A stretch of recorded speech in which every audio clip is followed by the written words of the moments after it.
We have young people who are already having thickening of their heart muscle. They're already not quite having normal function. And it's the earliest signs that there's a problem there, that the heart's working against a large extra load that it normally wouldn't have to. When I originally started to even look into this, after I talked to my friend, I was probably between 335 and 340.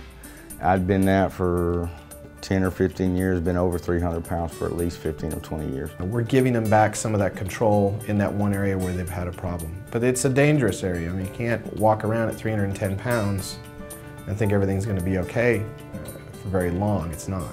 There's been times when I'd lost weight before. I've got down to 225 before, but 6 months later I'm back at 300, and that was always my issue.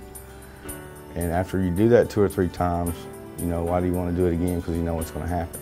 I actually had a buddy of mine that did the surgery probably a year before I started looking into it, and he had great results. His weight loss was incredible from what I'd seen, and I'd known the guy for several years. So, and he was completely happy and excited with everything. So that's when I started looking into the surgery myself.